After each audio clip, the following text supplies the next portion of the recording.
pra trás tudo que passou. Venho agradecer quem comigo estava. Ergo minhas mãos pra reconhecer. Rafa, eu ponho pra gravar, ué. Ah, é verdade. Nossa, foi mas eu acho que eu botei, vê se tá gravando. Você colocou bem em cima. É, conserta aí pra mim então, por favor. Tá gravando. Ai meu Deus, hoje é o dia de eu sentir frio na barriga. Hoje eu Boa noite. Boa noite. Hoje estamos aqui com a Rafaela Ferraz, para os mais íntimos a Rafa, e ela vai contar pra gente um pouquinho da história dela. Rafa, pelo que nós já conversamos, nós vamos dividir a sua história em 4 blocos. O primeiro, assim que você nasceu, bebezinha, conta pra gente o que aconteceu, como foi o milagre, compartilha com a gente. Meu nascimento já foi um filme de ação. Muita adrenalina. A minha mãe ela foi fazer a consulta de pré-natal, última consulta, e quando ela chegou lá, o médico falou assim: olha, sua filha já está pronta para nascer, só que não estava ainda. E aí ela, mãe de primeira viagem, né, foi em casa, buscou as coisas para eu nascer. Era uma cesariana, e quando eu nasci, percebeu-se que tinha sido antes da hora. Então eu nasci com baixa oxigenação, nasci com o coração fraco, nasci com uma série de complicações.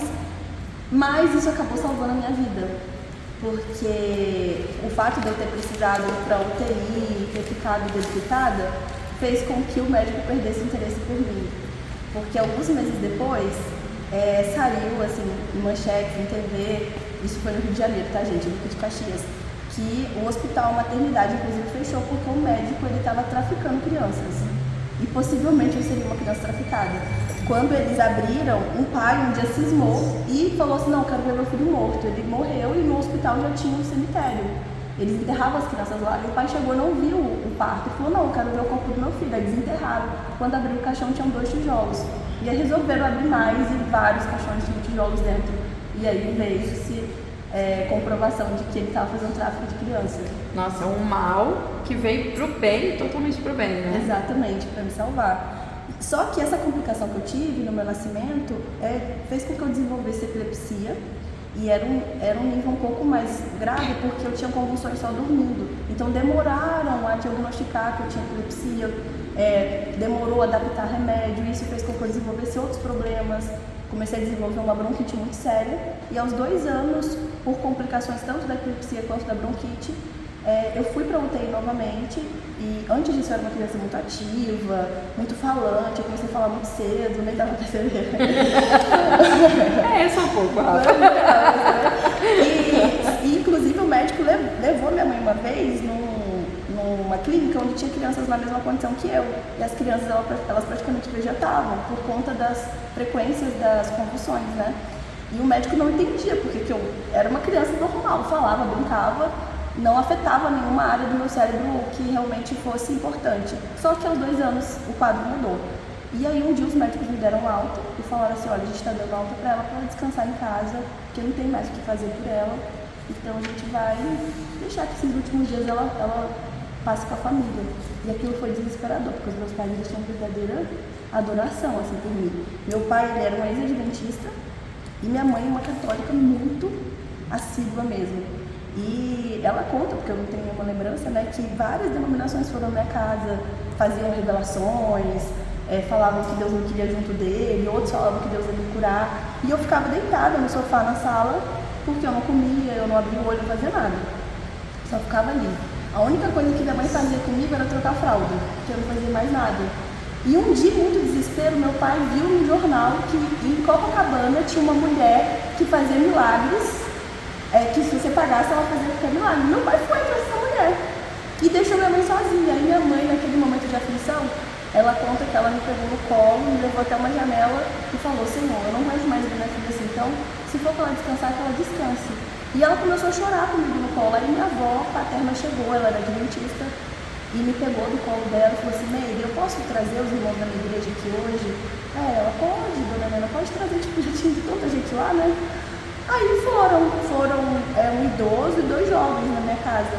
E diferente das outras denominações, eles não fizeram barulho, cantaram baixinho. E minha mãe até falou: olha, vocês podem fazer o barulho que vocês quiserem, porque ela não tem nenhuma reação, né? E eles oraram e a gente morava numa casa de 2 andares. E quando eles acabaram, meu pai foi acompanhando eles para eles descerem. E minha mãe conta que quando eles bateram no portão, eu sentei como se não tivesse acontecido nada. Olhei para minha tia que estava assim e falei assim: tia, eu tô com fome, quero arroz, feijão, bife e batata frita. E aí ficou todo mundo assim, tipo, eles não sabiam o que fazer. Minha tia foi pra cozinha, começou a escrever, E minha mãe, não, a gente tem que levar ela pro hospital, Que porque emocionante. ela melhorou é pra morrer, essa melhora é pra morrer, entendeu? Minha mãe ficou apavorada e falou, não vamos dar nada pra ela comer, a gente não sabe se ela pode comer. Mas foi realmente um milagre. Quando eu cheguei no hospital, meus pulmões estavam completamente limpos, os bronquios estavam completamente desobstruídos. Então, assim, o próprio médico reconheceu que havia sido um milagre. E esse foi o processo que fez com que os meus pais fossem, meu pai retornasse para a igreja e minha mãe entregasse o coração dela a Jesus. Olha que legal, interessante. Aí vamos pular um pouquinho, o segundo bloco agora. Conta pra gente como foi a decisão da faculdade, o que aconteceu no momento que você estava estudando, que te marcou nessa época. Então, eu tinha 17 anos, eu nunca fui assim, uma CDF. Eu tirava notas excelentes, mas eu sempre fui muito esforçada. Tinha que ser para compensar, né? E eu tenho quase certeza que eu participei do primeiro Enem que teve aqui no Brasil. Não tenho, foi o primeiro ou o segundo. E eu tirei uma pontuação muito boa, porque eu sempre fui muito boa de redação. E eu tirei 98 na redação, então fez a minha média lá pra cima. E eu sempre tive o sonho de fazer medicina. Fiz a inscrição do ProUni, que é um programa que eu acho que até existe ainda. E tínhamos algumas opções para preencher. Coloquei medicina em primeiro lugar e fui colocando os outros, mas aí depois veio aquela sensação assim, eu vou ter que morar longe de casa. Eu tinha 17 anos, muita pegada com a minha. Falei, não, eu não quero morar longe de casa. Mas medicina era o meu sonho. Aí eu falei, não, já sei, vou botar medicina em segundo. E aí uma prima minha tinha falado assim, Rafaela, você tem tudo a ver com comunicação, você devia fazer comunicação, mas eu nem sabia o que era. Falei, vou botar comunicação primeiro porque era perto da minha casa, né? Precisava mudar. Fiz isso. Quando saiu o resultado, fiquei em comunicação em primeiro lugar, fiquei toda feliz, ganhei a bolsa e tal. Aí falei, mas vou olhar medicina, eram 10 bolsas. E eu tinha ficado em quarto lugar. Mas eles pularam meu nome e deram pra próxima porque eu já tinha ganhado a primeira vez. Aí veio aquela sensação de por que eu fiz isso? Aquela culpa, né? Se tivesse colocado só medicina, seria medicina. Se eu tivesse deixado o primeiro, eu tinha... Aí eu fiquei com aquela frustração. Eu lembro que eu fui no primeiro dia de aula para fazer comunicação muito frustrada. Quando eu cheguei lá, eu me encontrei no curso, sabe? No primeiro dia eu já fiquei, meu Deus, que alegria que eu tô aqui. E o Senhor foi provando, assim, por cada momento que era para eu estar ali. Eu posso contar uma experiência? Deve, claro. Eu tinha muito problema com a sexta-feira, porque eu estudava à noite. E era uma universidade católica, só para complicar um pouquinho. Reitor católico, era padre, não sei quem lá era freira, então assim, era muito rígido. E aí eles falaram para mim assim, olha, você é bolsista do ProUni, eu tinha 2 matérias na sexta que tinham elas também em outros dias, mas eu não podia ser reprovada por falta, senão eu perdia a bolsa. E eles não teve negociação, eu levei pastor lá, conversamos, mandei documento da igreja, não teve jeito. Falaram, olha, não tem, ou você vem ou você vai ser reprovado por falta. Eu falei, vou ter confiar em Deus. E nisso começou o meu processo. Hora nenhuma eu cogitei a possibilidade de ir na sexta-feira, apesar de ter alguns adventistas que iam. Isso acabava me complicando um pouco. E um dia o meu professor de antropologia, que é uma matéria mais, assim, né, complicada, digamos, ele falou assim, Rafael, eu quero fazer uma proposta para você. Você sabe que você vai reprovar por falta, né? Eu falei, sei. Ele falou assim, então, a minha prova vai ser na sexta. E era a segunda prova dele, a primeira ele botou na segunda e essa ele botou propositalmente na sexta. Mas eu não quero que você faça, eu quero te fazer uma proposta irrecusável. Só estávamos eu e ele. E uma amiga minha que inclusive... Irrecusável ou vergonhosa essa proposta? Né? Essa minha amiga, ela já estava assim, muito assim, interessada na igreja, porque ela ficava assim... Ela nunca tinha ouvido falar sobre o sábado, ela era de outra denominação, ela ficava assim, mas tem certeza que você não pode vir? Então aquilo despertou nela muito interesse. Ela estava junto comigo quando o professor fez a proposta. Ele falou assim, ó, você vem só na sexta, você não precisa fazer a prova, eu quero só que eu preciso ver que você está aqui. Depois que eu te ver, você pode ir embora. E eu vou te dar presença em todas as aulas e vou te dar nota máxima na prova. Nossa, proposta indecente. Aí eu não respondi nada. Eu fiquei ali ouvindo ele, nós fomos descendo, que era uma universidade, tinha muitos blocos, assim, a gente foi descendo, ele conversando comigo. E na cabeça dele eu tinha aceitado a proposta. Mas eu fiquei quieta, aí a minha amiga lá falou assim, nossa amiga, agora vai dar tudo certo, que bom, tô muito aliviada por você, nananã. E ela não tinha entendido ainda, sabe? A essência. Aí eu fui, não falei nada também, fui pra casa. Confesso que nesse dia, quando eu cheguei em casa, veio aquilo assim, poxa, mas isso é fácil, você não vai precisar fazer nada, só você sentar lá. Mas eu falei, não posso fazer isso, não fui. Aí quando foi na segunda-feira, isso era uma quinta, quando ele conversou comigo, né? Ele falou assim, você não veio na sexta, né? Eu falei, não vim, professor. Ele já imaginava. Aí ele tirou a chave do bolso assim, me entregou e falou assim, isso aqui é a chave do meu armário. Lá na sala dos professores, eu quero que você vá até lá, pegue a sua prova, senta na sala tal, faça a prova e depois me devolva aqui. Eu não acreditei quando eu vi aquilo. Eu fiquei assim, eu fui descendo com a chave na mão, me tremendo, porque não era só uma confirmação de Deus, mas também assim, ele falando pra mim, olha, se você for fiel ao seu Deus, eu sei que você vai ser fiel, eu posso confiar, de daí entregar a chave na sua mão. Então aquilo ali, sabe, foi uma experiência assim, que mexeu muito comigo e além disso, eu fui a que tirei a nota mais alta da turma e ele ainda falou assim, olha, Rafaela só assiste 50% das minhas aulas e foi a única que passou no semestre aqui, da turma inteira, era uma turma de 90 alunos, que era no primeiro semestre, né, depois o povo vai desistindo. E aí, essa minha amiga, de acompanhar todo esse processo meu, ela foi se interessando tanto que 4 anos depois eu tive o privilégio de vê-la descer nas águas, ela e a família, o marido, os filhos, e hoje ela está na igreja com as crianças já grandes, né? Então eu falo que essa é uma estrelinha que eu tenho, assim, muito afeto por ela, porque foi uma estrelinha suada que eu conquistei ali na minha coroa. Que testemunho legal, Rafa. Agora, conta pra gente algo que a nossa igreja, inclusive, todo mês de agosto a gente tem programas, né? Direcionado a isso, que está relacionado ao abuso. Você tem uma parte da sua vida que você teve esse abuso. Você compartilha com a gente nessa noite? Sim, eu já tive algumas dificuldades de falar sobre isso. Não é um assunto muito assim, fácil de falar, mas um tabu, né? Um medo. Sim, mas eu acho muito necessário falar sobre isso, porque eu sei que a maioria das mulheres, homens, já passaram por isso na infância, seja chegando aos finalmente ou não. Então, acho que quanto mais a gente falar sobre isso, confessar, né, a gente vai estar incentivando outras pessoas a quebrar o silêncio. Quando eu tinha 5 anos, meus pais faliram e a gente teve que se mudar para o Espírito Santo para tentar recomeçar. A gente saiu do Rio e foi para o Espírito Santo e a gente, assim, não tinha nada. A gente levou um carro e o que cabia dentro do carro para recomeçar do zero. Então, meus pais, eles tinham que ficar trabalhando dia e noite. Eu ficava por conta de uma tia-avó. Meu irmão, ele tinha 1 ano só, então ele demandava mais atenção do que eu. E ela meio que me deixava por conta. E nesse processo, uma vizinha acabou se aproveitando da situação. Ela devia ter uns 19 anos. Ela começou a se aproximar, querer me chamar para brincar de Barbie. Até que um dia ela resolveu montar uma tenda no quintal. E ela começou a pegar os bonequinhos e fazer com eles como se eles estivessem fazendo relação sexual. E depois ela foi fazer comigo aquilo. Primeiro ela fez com os bonecos, tipo assim, para familiarizar. E depois ela fez comigo. E como eu tava assim, me sentindo, a criança, né, eu tava ali me sentindo sozinha, com um sentimento de abandono, por não ter ninguém ali, de fato, assim, me dando atenção, por mais que seja era um momento muito ruim, mas era tipo assim, era um momento que eu tinha alguém ali me dando atenção. Então aquilo foi algo recorrente, que eu tive por meses, só que depois aquilo sumiu da minha mente. Quando eu fui para a adolescência, eu comecei a ter alguns bloqueios, eu não gostava que as pessoas me beijavam. Até hoje eu não gosto que encostem no meu rosto.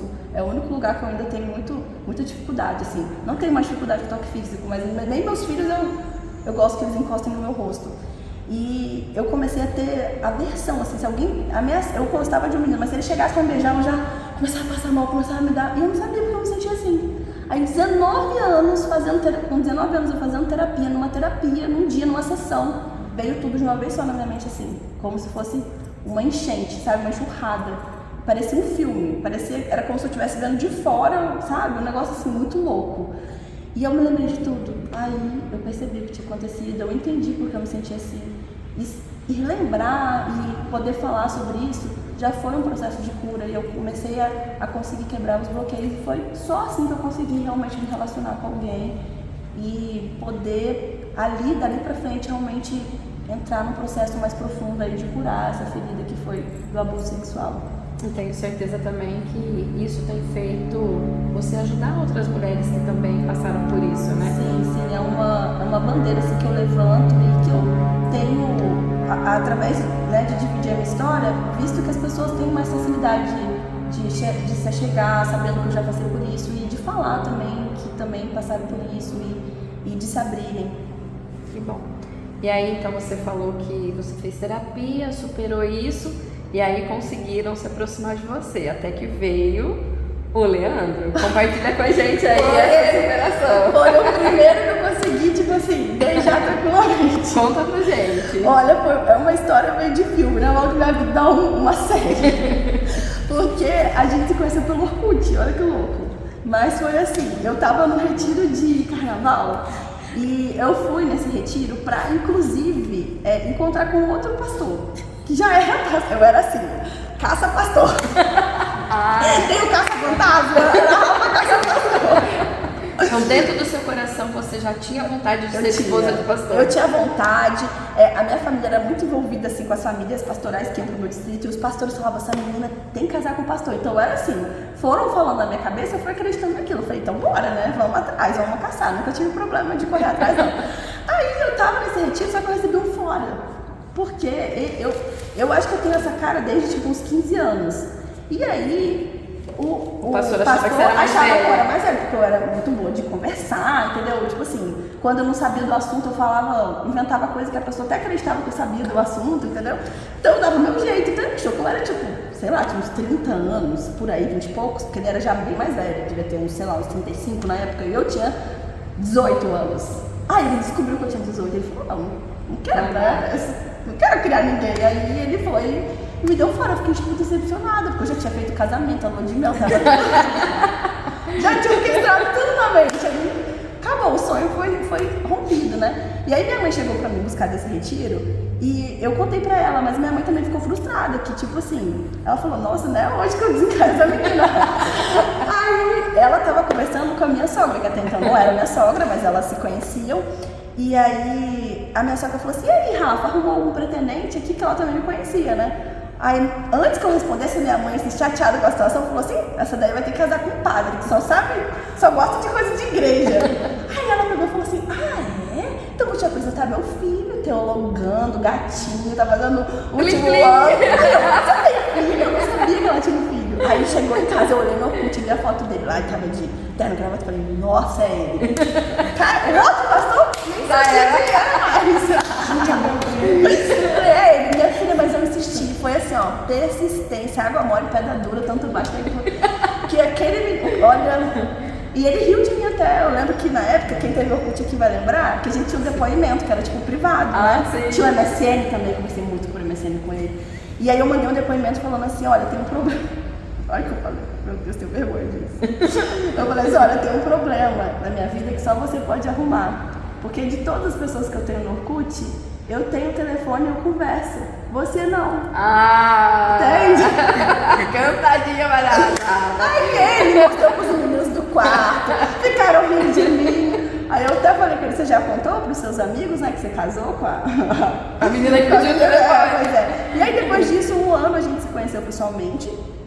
E aí alguns meses depois a gente começou a namorar. E aí entre noivado e casamento foram 1 ano e meio. Olha que legal. E aí depois veio a Alice e Sim, Arthur. a Alice veio quando a gente tinha 2 anos de casado e o Arthur quando a gente tinha 4 anos de casado. Tá joia então. Rafa, agora então vamos para as frases e respostas, ok? Vamos lá. Vamos lá. Me fala aí um dia feliz. Um dia feliz, meu casamento. Olha. O melhor dia da minha vida. Eu tenho vontade de reviver esse dia assim 300 vezes, se possível. Foi o melhor dia da minha vida. Um dia triste. Olha, são muitos dias tristes que eu tive, mas eu acho que o dia mais triste da minha vida foi quando o meu filho teve uma parada cardíaca. E eu achei que eu ia perder ele. Então, só de lembrar, assim, de tentar reviver, sabe, o sentimento, já me vem as mesmas sensações que eu tive, assim, no dia. Então, foi você se sente, tipo assim, impotente, você não tem nada que você possa fazer, você fala, cara, agora não tem nada sob controle, parece que tudo perde sentido, não tem nada tem valor mais, entendeu, naquele momento ali, que você vê uma criança ali, e até o momento você se acha assim, nossa, eu sou a mãe, eu calamento, e ali agora você vê que você não é nada, você não tem nada pra fazer. E foi Deus que devolveu ele pra mim, mas foi o dia mais triste da minha vida, foi realmente esse dia ali que eu pensei que eu fosse perdê-lo. Uma saudade. Da minha avó. Eu perdi minha avó faz 2 anos e eu tinha minha avó como uma mãe, sabe? Porque a minha mãe, ela era gêmea e a gêmea dela era idêntica. e ela morreu. Minha avó perdeu ela num acidente não, desculpa, por uma doença. E quando eu nasci, por eu ser muito parecida com a minha avó meio que me colocou nesse lugar da filha que ela perdeu. Então eu cresci tendo essa aproximação meio materna com a minha avó. Então, assim, a gente teve muitos processos e a perda dela, apesar de ter sido uma perda muito, assim, preparada, minha avó sabia que ia morrer, depois ela teve um testemunho muito lindo dela, ela estava muito próxima de Deus, ela não estava doente, foi uma morte súbita, mas é uma saudade que eu tenho até hoje, assim, sabe, de ter esse contato com ela, mas é uma saudade boa, eu gosto de lembrar dela, eu gosto de pensar nela, não me dá tristeza, me dá só saudade mesmo. Não é uma saudade com dor. Isso, exatamente. Dor, né? Um sonho.